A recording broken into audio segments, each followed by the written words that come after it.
Welcome to Life Stories, where we dive into tales of courage, resilience, and the relentless pursuit of justice. Today's story takes us to the quiet town of Silver Creek, where Samantha Sam Walker, a wheelchair-bound veteran with a hidden identity, faces a dangerous criminal network led by the enigmatic strategist. What begins as a battle against a local gang unravels into a global conspiracy, forcing Sam to confront not just her enemies but the very foundation of her strength. Subscribe to our channel and join us as we uncover Sam's journey in today's gripping episode of Life Stories. The late afternoon sun cast a golden glow over the small town of Silver Creek, Colorado, as Samantha Sam Walker wheeled herself along the uneven sidewalk. The soft creak of her wheelchair was barely audible over the hum of distant traffic and the chatter of locals leaving work. To anyone watching, Sam was just another face in this quiet mountain town. Her casual jacket, worn jeans, and steady movements betrayed nothing of the strength or secrets she carried. Silver Creek had become her sanctuary over the past 3 years, a place where she could slip into the rhythm of small-town life. The townsfolk knew her as a friendly yet reserved woman, a veteran who had faced unimaginable hardship. The wheelchair was the only part of her story that people dared to ask about. And even then, she offered little more than polite acknowledgements. What they didn't know, what they couldn't know, was that Sam Walker was not just a veteran. She was an undercover FBI agent. And her quiet life in Silver Creek was a carefully constructed facade. That day, Sam had planned nothing more than a peaceful afternoon run to the local store. Mike's Market was a staple of the town, and she often stopped there to pick up odds and ends while enjoying the occasional chat with Mike himself, who seemed to have an endless supply of stories about the town's history. It was her small slice of normalcy, a brief reprieve from the relentless weight of her mission. But fate, it seemed, had other plans. As Sam exited the store with a bag of groceries balanced on her lap, she immediately noticed them, the iron vultures. 5 of them, clad in leather vests adorned with patches that screamed rebellion and danger, loitered near the parking lot. Their motorcycles were lined up like trophies, gleaming under the sun. Sam had crossed paths with the gang before. They were loud, brash, and often involved in petty trouble around town. But today, something felt different. "Hey, look who it is," one of them sneered, his voice dripping with mockery. His name was Marcus Snake Dalton, the gang's leader, and his reputation for cruelty preceded him. Sam kept her face neutral, her heart rate steady. She'd spent years mastering the art of control, knowing that any sign of fear or anger could give away her true self. Another member, a hulking man they called Crusher, stepped forward and blocked her path. "What's in the bag, sweetheart?" he taunted, leaning closer than necessary. The others laughed, their voices grating against her composure. Sam didn't answer. She maneuvered her chair slightly, angling herself to maintain a clear escape route. Every movement was calculated, every decision deliberate. But they weren't about to let her go so easily. Crusher reached out, knocking the bag of groceries from her lap. Its contents spilled across the pavement, a carton of eggs cracking open and pooling at her feet.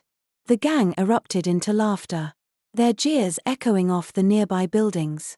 For a moment, Sam allowed herself to look down, her hands tightening on the armrests of her chair. She felt the familiar burn of frustration, of humiliation, a feeling she hadn't experienced in years. "Or, did we make the little hero mad?" Marcus said, stepping behind her and gripping the handles of her wheelchair. The world seemed to tilt as he spun her around, a show of dominance meant to degrade her further. Sam's mind raced. Every instinct screamed at her to act, to show them exactly who they were dealing with. But years of training reminded her to stay focused, to stick to the mission. Losing her cover now would jeopardize everything. Then Marcus leaned down, his breath hot against her ear. "You think you're tough, don't you? Sitting here all high and mighty in that chair. Well, guess what? You're just a cripple to us." Something inside Sam snapped. The words themselves didn't hurt, they never did. But the arrogance. The assumption that her wheelchair defined her. That it made her powerless. Ignited a fire she could no longer suppress. In a blur of motion, Sam struck. Her hand shot up, locking around Marcus's wrist. And in one fluid motion, she twisted, dislocating his arm with a sickening pop. Before the others could react, she propelled her chair forward, its reinforced frame slamming into Crusher's knees.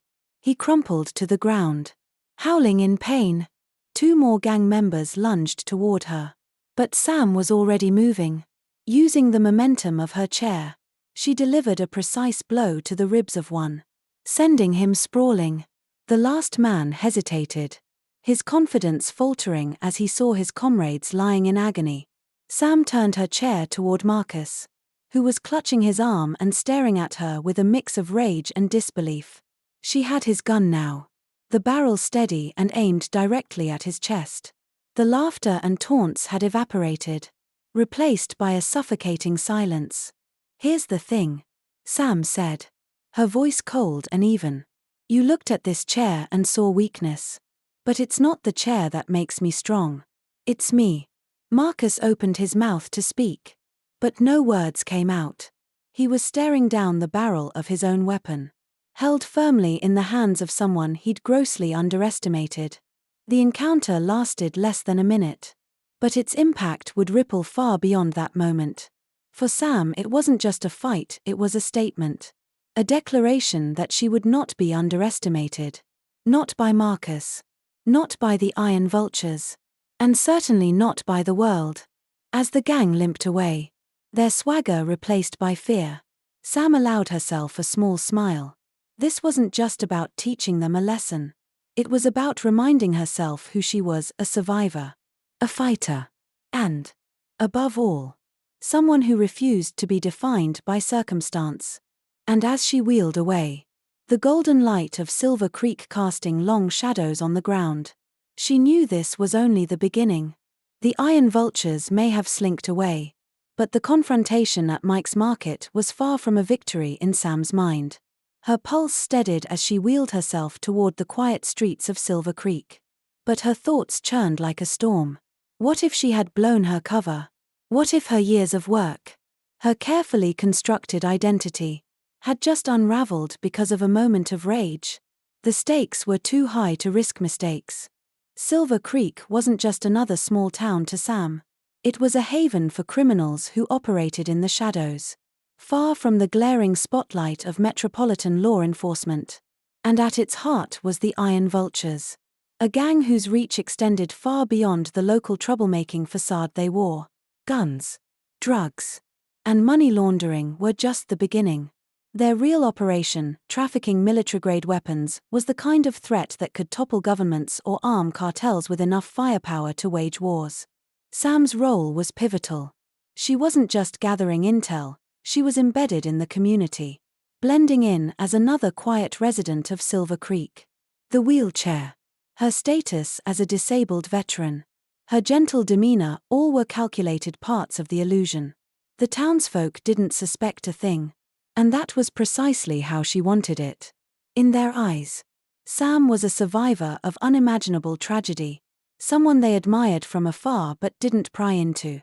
When she reached her modest cabin on the outskirts of town, Sam felt the familiar wave of relief. The cabin was both her home and her base of operations, chosen for its isolation and vantage points. Its simple exterior concealed a world of preparation, hidden compartments, surveillance equipment, and a reinforced escape route that only she knew existed. She locked the door behind her and rolled to the kitchen, letting the silence of the cabin envelop her.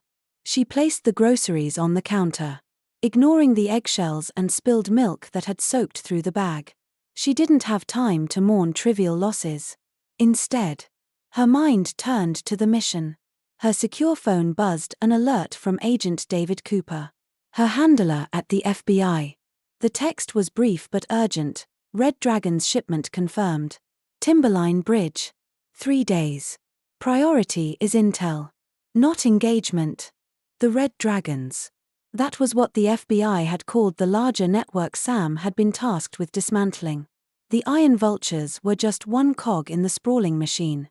But they were key to unlocking the bigger picture. For years, the Red Dragons had eluded law enforcement. Their operations shrouded in secrecy. But with Sam's undercover work, they were finally within reach. She tapped out a quick response, understood.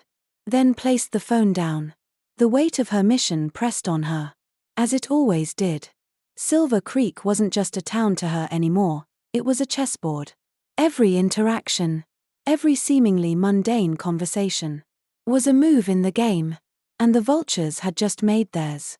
Sam rolled to the living room, where her modified workstation waited.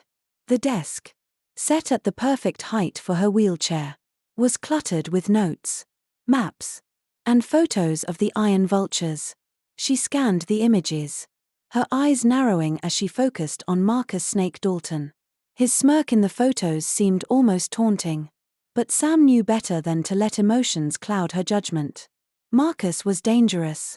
But he was also reckless, a combination she could use to her advantage. She opened a drawer and pulled out a small recording device, replaying the audio from her earlier encounter with the gang. She listened carefully. Their laughter, their taunts, Marcus's threats, it was all there. Captured by the hidden microphone she always carried. But it wasn't just evidence, it was insight into their psychology. Sam replayed Marcus's words, dissecting the arrogance in his tone. He thrived on power and control. But his temper was his weakness. That was where she would strike. As night fell, Sam rolled to the window and looked out at the darkened town. Lights flickered in the distance, street lamps, porch lights, the faint glow of the diner where locals gathered. It all seemed so normal, so peaceful. But beneath that veneer of tranquility, danger lurked. Sam wasn't afraid of the Iron Vultures or their threats. She wasn't even afraid of the Red Dragons or their sprawling network. What scared her, deep down, was failure. If she couldn't bring them down, how many lives would be destroyed by the weapons they trafficked? How many innocent people would pay the price for her mistakes? Her hands tightened on the armrests of her chair. She couldn't afford to dwell on fear. Fear didn't solve problems. Fear didn't dismantle criminal empires. She glanced at the photo of Marcus pinned to her wall, his cocky grin staring back at her. "You think you've got the upper hand," she muttered. "You have no idea who you're dealing with." Sam turned back to her workstation, determination hardening her resolve. The game was on, and this time, she was going to win. The next morning, Silver Creek awoke under a blanket of clouds, the soft grey sky casting muted light over the town. Sam rolled into the cafe on Main Street, her usual haunt for coffee and an unassuming seat by the window. The scent of freshly brewed coffee and buttered toast filled the air. And Jenny, the cafe's owner, greeted her with a bright smile. "Morning, Sam." "The usual?" Jenny asked, already reaching for a cup. Sam nodded, offering a small smile in return. Jenny's warmth had always been genuine. One of the few bright spots in the otherwise solitary life Sam had constructed here. But even as she settled in, her senses were on high alert. Silver Creek might look sleepy, but Sam knew better. The sound of motorcycles shattered the cafe's tranquil atmosphere. The Iron Vultures had arrived. Through the large windows, Sam spotted Marcus Dalton swaggering down the street, his leather vest adorned with patches that practically screamed trouble. He and 4 other gang members strutted into the cafe, their presence sucking the air out of the room. Conversations stopped, and the few other patrons quickly found reasons to leave. Only Jenny remained behind the counter, her jaw tight as she busied herself with wiping an already spotless surface. Well, Marcus drawled, his voice dripping with mock politeness. "If it isn't our favorite local hero."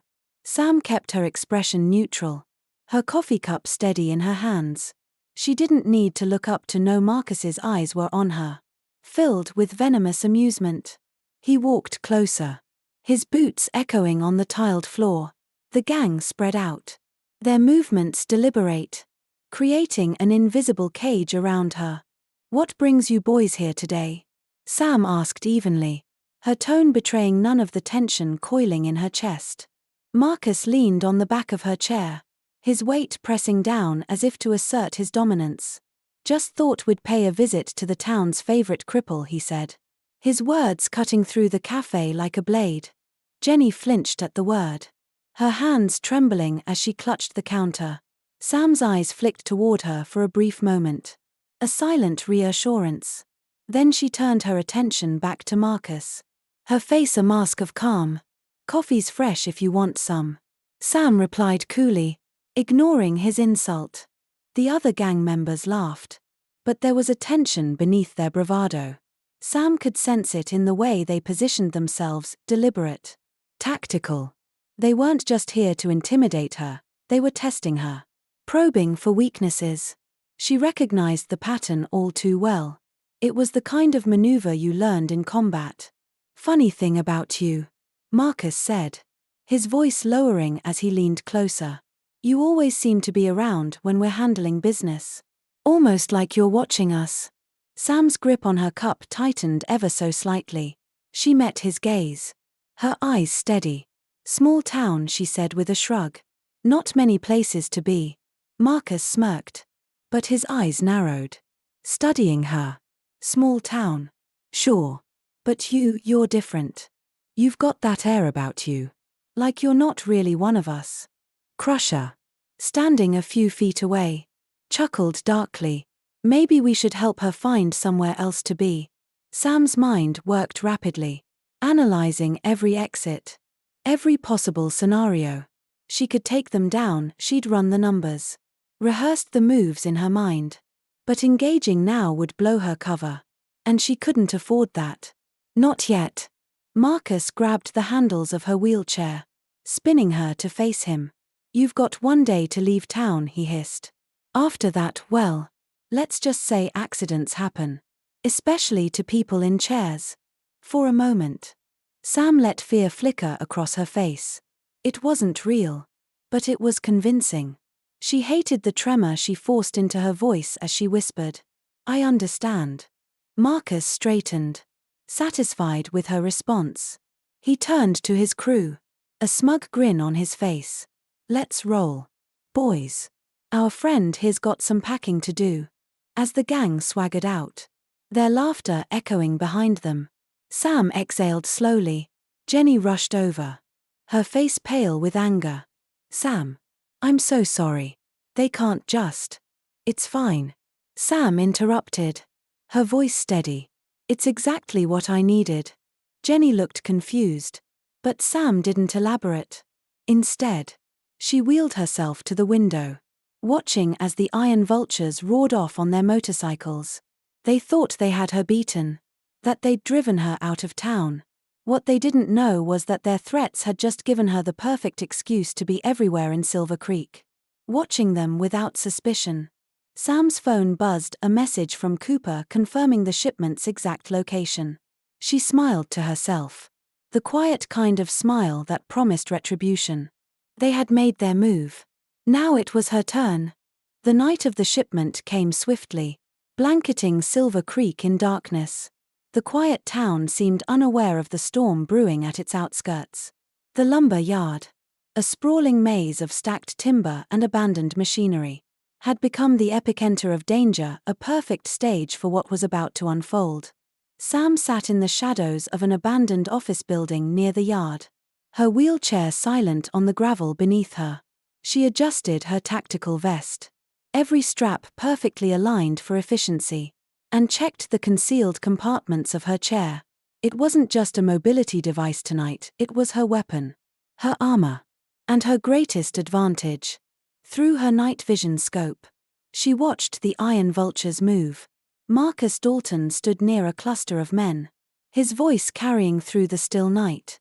Trucks rumbled into the yard, their headlights off, casting ghostly silhouettes as they maneuvered into position. The shipment had arrived, crates filled with military-grade weapons that were meant to disappear into the hands of the Red Dragon's buyers. Sam's earpiece crackled, Teams are in position. Agent Cooper's voice came through. Low and steady. We've got them surrounded. Just give the word. Not yet. Sam whispered back. Her eyes remained locked on the scene below. Timing was everything. One wrong move and the gang could scatter, taking their precious cargo with them. The first truck's cargo bed opened, and the gang began unloading the crates. Sam's pulse quickened. Every instinct screamed at her to act, to intervene. But she held herself back. Patience. She reminded herself. This wasn't just about taking down the vultures, it was about dismantling the entire network. Her tactical display lit up with new signatures. She frowned. Vehicles approaching from the south, 4 SUVs. Sleek and black. Their movements precise. The buyers had arrived. The SUVs stopped near the trucks. And a group of men emerged. Their sharp suits a stark contrast to the leather-clad vultures. The leader, a man with a commanding presence and an air of cold calculation, stepped forward. Sam didn't need an introduction to know who he was. Nathan Collins, the ex-military colonel who had orchestrated the weapons pipeline. His presence here meant only one thing: this wasn't just another deal. This was a critical piece of the Red Dragon's operation. Sam's voice was steady as she whispered into her comm. Collins is here. This changes things. There was a pause before Cooper replied. Understood. Adjusting teams. We can move on your signal. Below. Marcus and Collins exchanged words. Their conversation too quiet to hear but their body language clear. Marcus gestured toward the crates. His swagger replaced with a hint of nervousness. Collins, in contrast, exuded calm authority, inspecting the shipment with a practiced eye. The tension in the yard was palpable. Sam scanned the area again, noting the positions of each gang member and buyer. She mentally mapped their movements, calculating the angles and trajectories needed for her team to strike. Alex, we've got eyes on a convoy moving through the woods. Cooper's voice cut through her thoughts. 3 more trucks coming from the west. This isn't their whole shipment. Sam's stomach sank. Of course. It wouldn't be. The vultures were smarter than they looked, using the yard as a decoy to draw attention while moving the real cargo elsewhere. Can you intercept? She asked. Her tone sharp. Negative. Cooper replied. They're using old logging roads. We'll lose them in the forest. Sam clenched her fists. Her mind racing. She needed to act now. Before the convoy disappeared.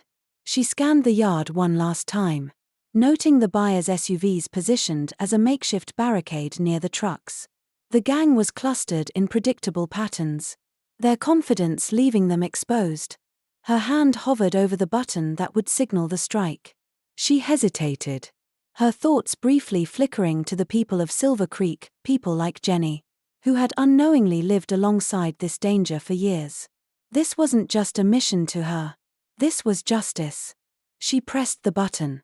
The night exploded into chaos. Floodlights blazed to life, illuminating the yard as FBI teams moved in from all directions. Shouts filled the air, followed by the crack of gunfire as the vultures scrambled to react.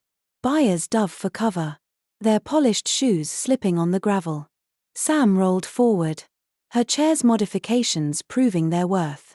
The reinforced frame absorbed the impact of stray bullets, while the electric motor allowed her to move faster than anyone anticipated. She weaved through the chaos, her mind a blur of calculations and instinct. She spotted Marcus near the trucks, shouting orders as he tried to rally his men. Her lips curled into a grim smile. Found you, she muttered. Sam advanced, her wheelchair gliding silently across the uneven ground. As Marcus turned, his eyes widened in disbelief. He raised his weapon, but Sam was faster. A single, precise shot from her sidearm sent the gun flying from his hand. You thought you could scare me off, Sam said, her voice cold as steel. Big mistake. Marcus stumbled backward, his confidence shattered. For the first time, he looked at her not with disdain, but with fear. And Sam reveled in it. The battle raged on around them. But Sam's focus was unshakable. Tonight, the Iron Vultures would fall, and the first domino in the Red Dragon's empire would topple. The gunfire echoed through the lumber yard, a chaotic symphony of shouts and clashing steel as FBI agents and the Iron Vultures collided. Floodlights cast stark shadows across the scene, illuminating the gang's frantic efforts to regroup. Sam maneuvered her chair behind a stack of lumber, her breath steady as she scanned for her next target. Collins had vanished into the fray. His calm demeanor earlier in the evening now felt like a mask, one that had cracked under the weight of an ambush. Sam had no illusions about his escape plan. Collins was too meticulous to be caught without a backup. "Cooper. I've lost visual on Collins," she said into her comm. "Track his position." "Working on it," Cooper replied, his voice tight. "Thermal imaging shows movement near the northeast perimeter. Could be him." Sam turned her attention toward the edge of the yard. The northeast corner was partially obscured by dense stacks of timber, creating a natural choke point. If Collins was heading that way, it wasn't to retreat, it was to regroup. The Vultures were faltering under the pressure. Their arrogance had been their downfall, leaving them vulnerable to the precise and coordinated assault. But Sam knew that if Collins escaped, this operation would be far from over. His presence here meant he was orchestrating more than just this shipment. He was the linchpin holding the entire Red Dragon's network together. As Sam rolled forward, she caught sight of Marcus, still clutching his wounded hand. He barked orders at his men, desperation lacing his voice. Hold the line, protect the crates. It was futile, and he knew it. The Iron Vultures were outmatched, their bravado crumbling under the weight of federal firepower. Sam had no time to waste on Marcus, his empire was already falling apart. She pushed onward, her sights set on Collins. She moved silently, her chair's reinforced tires gliding over the gravel without a sound. The modifications she'd made to her equipment gave her an edge the Vultures could never have anticipated. To them, she was still just the woman in the wheelchair, a label that had blinded them to her true capabilities. The northeast corner came into view, and with it, Collins. He was flanked by two of his men, their movements sharp and calculated. Unlike the Vultures, these weren't amateurs, they were trained, disciplined, and lethal. Sam positioned herself behind a stack of crates, her heart steady as she assessed the scene. Collins was speaking into a satellite phone, his voice too low to hear but his urgency evident. His men kept watch, their eyes scanning for threats. Sam knew she had only seconds to act before he disappeared into the forest beyond the yard. "Cooper. I've got Collins," she whispered. "Request backup. Northeast corner. On the way." Cooper replied. "Be careful. He's not going down without a fight." Sam didn't wait. She adjusted her chair's height, bringing her closer to the ground. From this angle, she could maneuver more easily through the narrow gaps between the stacks of lumber. She drew her weapon, the familiar weight steadying her as she moved closer. Collins turned suddenly, his eyes narrowing as they locked onto her. For a brief moment, surprise flickered across his face. Then it was gone, replaced by a cold, calculating stare. "So, the FBI's finest," he said, his tone almost amused. "Or should I say, their most underestimated?" Sam didn't respond. Words were meaningless now. She fired, her shot catching one of his men in the leg. He collapsed with a shout. But the other guard returned fire, forcing Sam to duck behind cover. Collins moved quickly, retreating toward the perimeter as his remaining guard covered him. Sam grit her teeth, frustration threatening to bubble over. She couldn't let him escape, not after all this. Her earpiece crackled. "Backup's 2 minutes out," Cooper said. "Hold tight." "I don't have 2 minutes," Sam muttered. She scanned her surroundings, her mind racing for a solution. Her chair's tactical display showed a narrow gap between two stacks of timber, just wide enough for her to fit through. It was risky, but it was her only chance. She moved swiftly, using the element of surprise to her advantage. The remaining guard didn't see her coming until it was too late.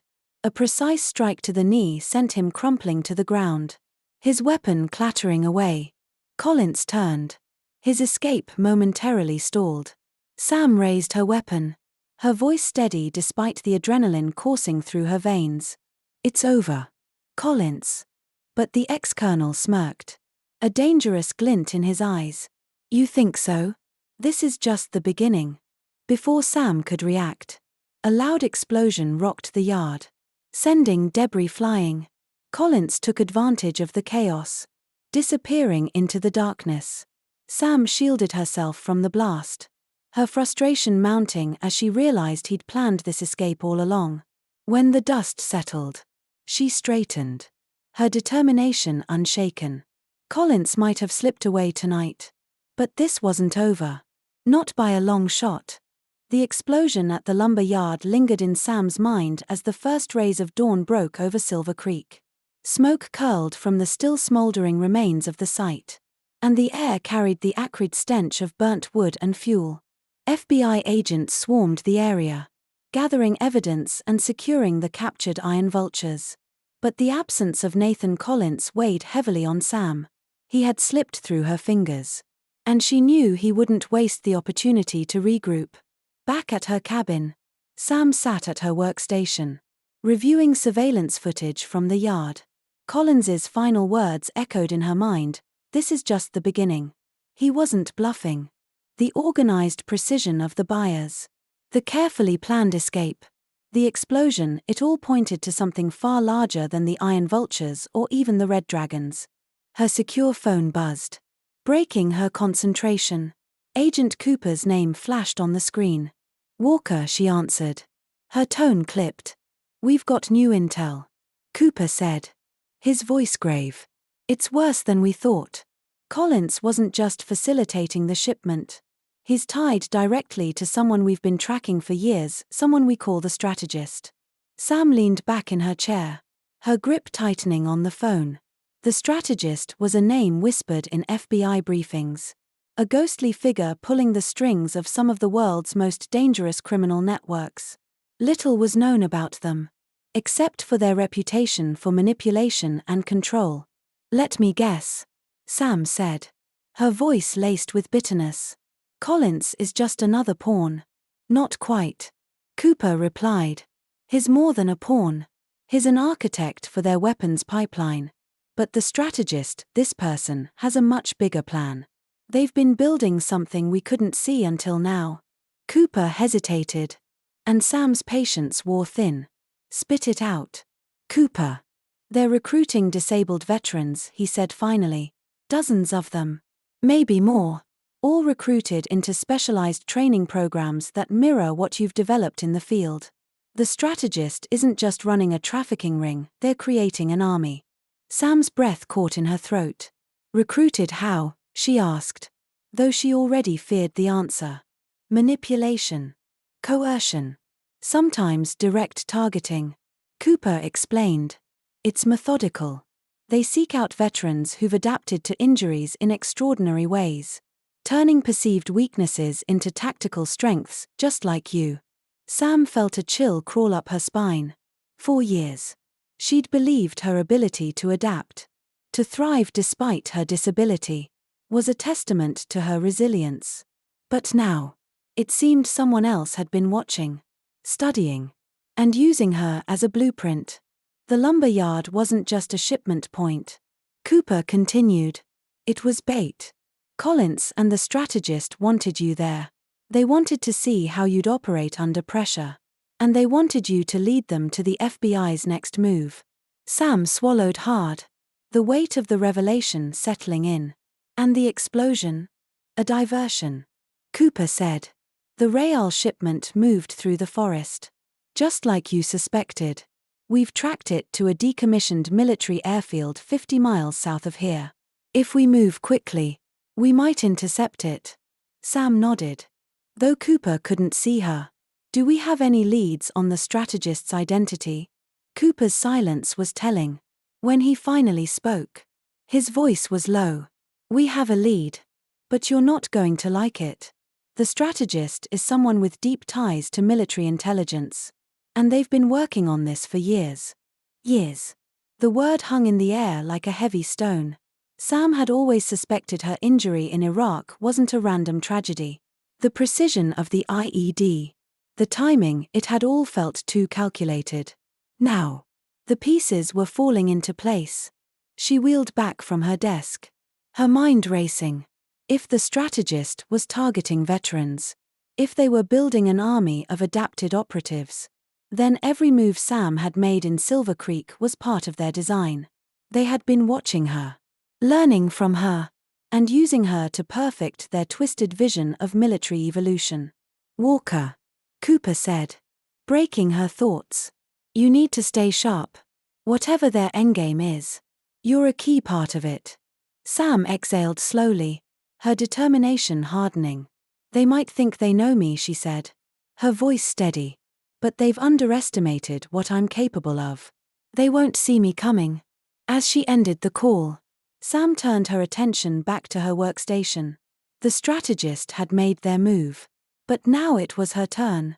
She pulled up the blueprints of the decommissioned airfield, mapping every entrance, every choke point. This time, there would be no escape. Her eyes drifted to the photograph of Collins pinned to the corner of her board. His smug grin taunted her. But it only fueled her resolve. Whatever the strategist had planned, Sam would be ready. She wasn't just a pawn in their game, she was the piece they never saw coming. The hunt was on. The airfield loomed in the distance. A ghost of its former self. Once a hub of military activity, it now lay forgotten, overrun by weeds and time. But tonight, it pulsed with a dark energy. Trucks moved under the cover of night, their cargo hidden but unmistakable. Floodlights pierced the darkness, casting long, jagged shadows across the crumbling tarmac. Sam crouched low behind a rusted fence at the airfield's edge. Her wheelchair parked a few yards away in the dense brush. She had left it behind for now, relying instead on her upper body strength to crawl unnoticed through the overgrown grass. The element of surprise was her greatest weapon, and she wasn't about to waste it. Through her night vision goggles, she surveyed the scene. The trucks were positioned near the main hangar, their drivers unloading crates with practiced efficiency. Men in tactical gear patrolled the area, their movements synchronized. These weren't the ragtag iron vultures, these were professionals. The kind trained to kill without hesitation. Her earpiece crackled softly. Walker. Teams are in position, Cooper said. We've got agents covering the east and south perimeters. Waiting for your go. Sam didn't answer immediately. She needed to understand the layout, the movements, the patterns. This wasn't just another raid, it was a test. The strategist was here, she could feel it in the air. Everything about this setup screamed control, manipulation, precision. And Sam knew that every step she took tonight would be observed, analyzed, and catalogued. Her gaze landed on a figure near the trucks. Nathan Collins. He was barking orders, his posture rigid and commanding. A satellite phone was clipped to his belt, and his hand hovered near it as if waiting for an update. He wasn't nervous, he was waiting, confident that everything was going according to plan. Sam's stomach tightened. Collins's confidence wasn't misplaced. The strategist wouldn't have left anything to chance. This airfield, this shipment, was part of something larger. It wasn't just about weapons, it was about control. Walker. We can move now. Cooper pressed. You've got the green light. Hold. Sam said. Her voice low but firm. She had learned long ago that the first strike wasn't always the most effective. Timing was everything. And she needed to wait until the board was perfectly set. Her tactical display showed 2 additional vehicles approaching from the west, a pair of black SUVs with tinted windows. The buyers, she assumed. Or perhaps reinforcements. Either way, their arrival shifted the balance.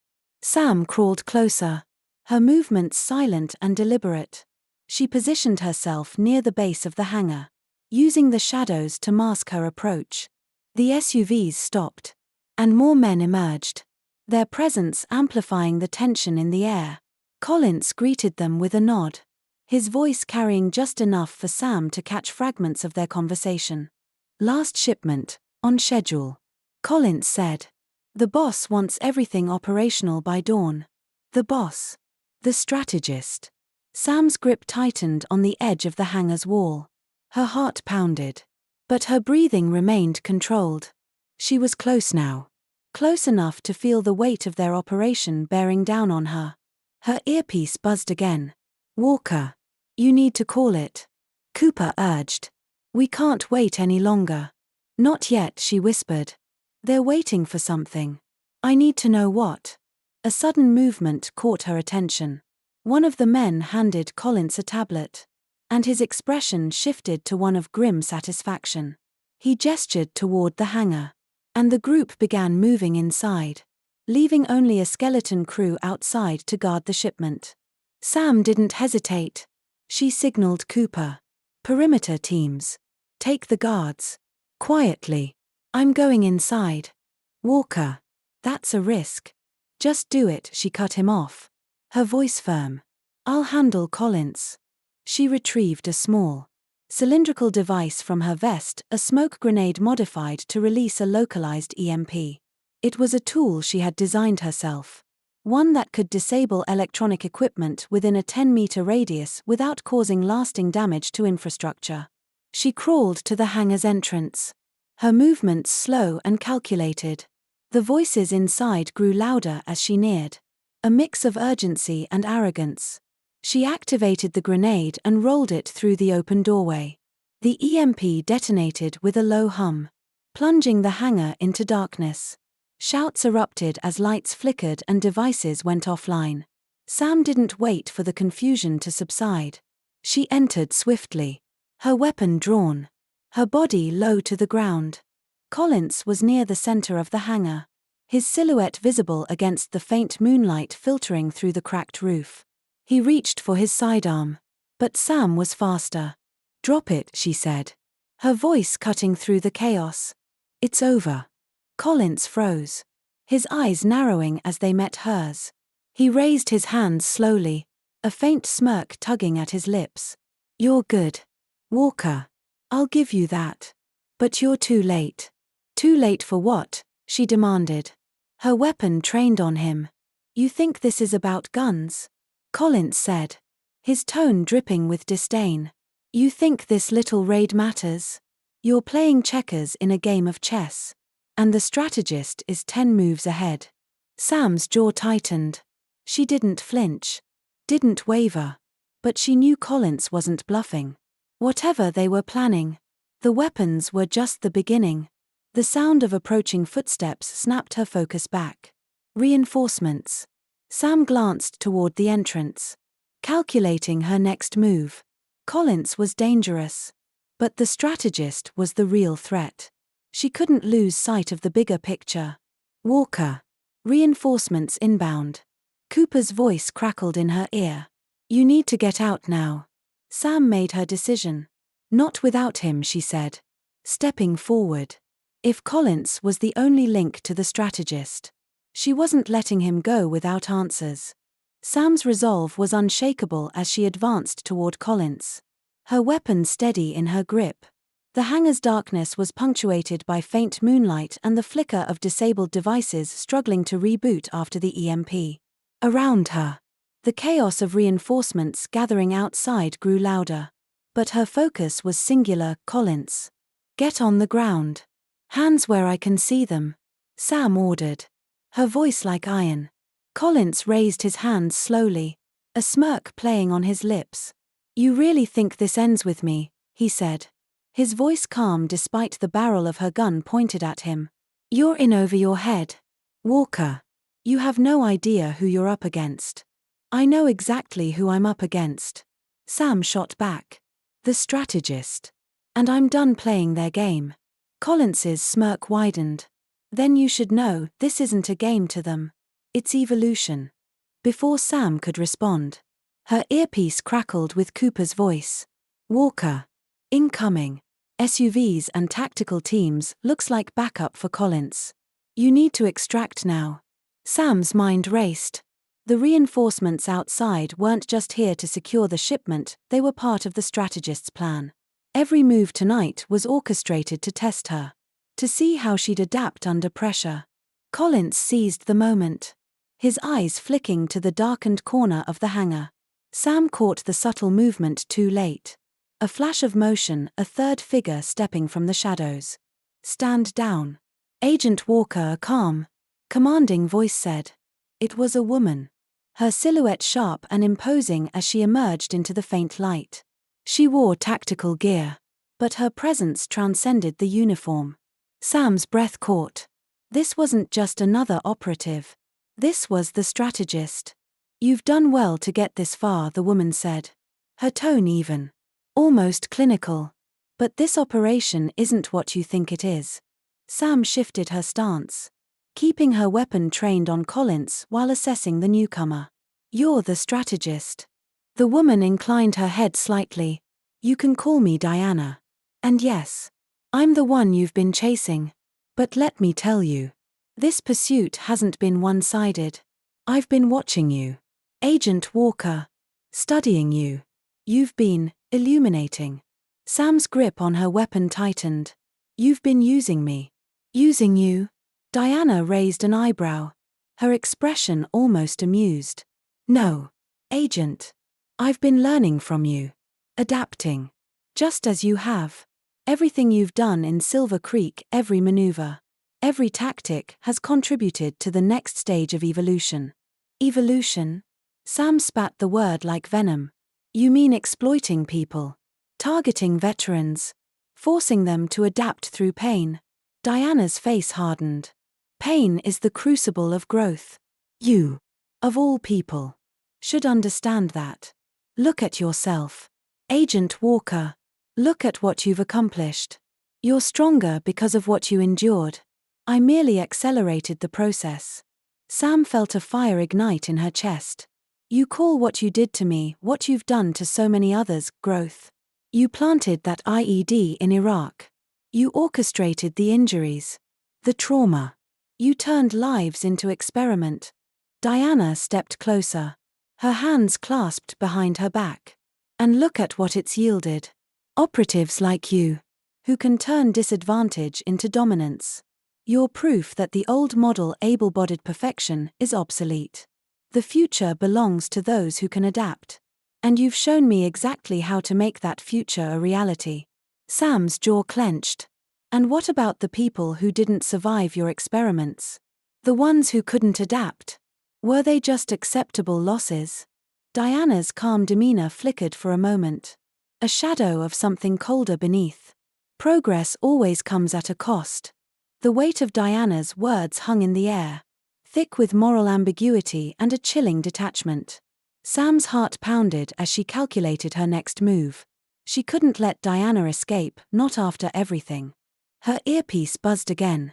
"Walker, you've got less than 2 minutes. Reinforcements are moving in fast." Sam glanced at Collins, who was watching the exchange with a smug expression. He was buying time, waiting for the cavalry to arrive. She couldn't let this drag on any longer. "You've got it wrong, Diana," Sam said, her voice steady. "Strength doesn't come from what you take away. It comes from what you choose to fight for." Diana tilted her head, as if considering the words. "Perhaps. But tonight, Agent Walker, the choice is mine." She moved faster than Sam expected, a blur of motion as she drew a concealed weapon. But Sam was ready. With a swift sidestep, she dodged the shot and fired, the bullet grazing Diana's arm and forcing her to retreat into the shadows. Collins took the distraction as his cue to bolt, sprinting toward the hangar's side exit. Sam cursed under her breath but focused on Diana. The mastermind of this twisted operation couldn't escape. "You'll never stop me, Walker." Diana's voice echoed from the darkness. "You're fighting the inevitable." Sam advanced cautiously, her weapon drawn. "Maybe. But the inevitable's going to have to wait." A flash grenade detonated, blinding light filling the hangar. By the time Sam's vision cleared, both Diana and Collins were gone, leaving behind the remnants of a carefully executed plan. But Sam wasn't defeated. She'd seen their faces, heard their justifications, and learned their strategies. This wasn't the end. It was just the beginning of the hunt. And this time, she would be the 110 moves ahead. As the dust settled over the abandoned airfield, Sam Walker stood amidst the wreckage, her mind sharper than ever. Collins and Diana, the elusive strategist, had slipped away. But not before revealing their game. Sam had seen enough to understand their twisted vision of evolution, their manipulation of the vulnerable. But this wasn't over. The fight wasn't just about catching them, it was about dismantling their entire ideology. Sam wasn't the victim they thought they'd created, she was the hunter. And she wouldn't stop until their operation was nothing but ash. The sky began to brighten, dawn breaking over Silver Creek.